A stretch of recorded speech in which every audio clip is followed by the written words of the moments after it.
Day to day ప్రాక్టీస్‌లో చాలామంది పేషెంట్లు doctor గారు తల మొత్తం దిమ్ముగా ఉంది. కంటిన్యూయస్‌గా అలానే ఉంది. అది కంట్రోల్ అవ్వట్లేదని నాకు చెప్పడం జరుగుతూ ఉంటుంది.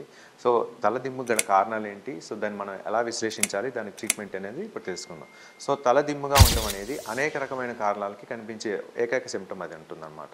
సో, ఈ తల దిమ్ము అనేది తల మొత్తం కంటిన్యూయస్‌గా ఏదో బరువు పెట్టినట్టు గాని, ఏదో తిమ్మిరిగా ఉన్నట్టు గాని, లేదా ఏమన్నా పాకుతున్నట్టు గాని, ఈ స్కాల్ప్ మొత్తం అంటే అన్ని రీజన్స్ ఫ్రాంటల్, పారైటల్, ఆక్సిపిటల్ అన్ని రీజన్స్ కూడా దిమ్ముగా ఉన్నట్టుంటాయి. సో, ఈ దిమ్ముగా ఉండటానికి మెయిన్ కారణం ఏంటంటే number 1 nerve damage, number 2 infection, number 3 diabetes, number 4 multiple sclerosis, number 5 stress, number 6 anxiety, number 7 brain tumours or బ్రెయిన్‌లో బ్లడ్ క్లాట్స్ ఉండటం. సో, ఇవన్నీ కూడా కారణాలు.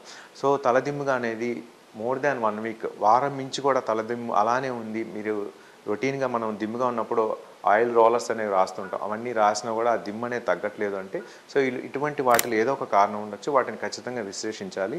అంతేకాకుండా కొన్ని విటమిన్ డెఫిషియన్సీలు కూడా ఈ తల దిమ్ముగా ఉండటం జరుగుతుంది. లైక్ బి12 కానీ, విటమిన్ డి కానీ ఇవన్నీ లేకపోయినా కూడా తల దిమ్ముగా ఉండటం అనేది జరుగుతుంది. సో, తల దిమ్ముగా వస్తే ఎప్పుడు కూడా నెగ్లెక్ట్ చేయొద్దు. Consult your neuro surgeon or neurologist.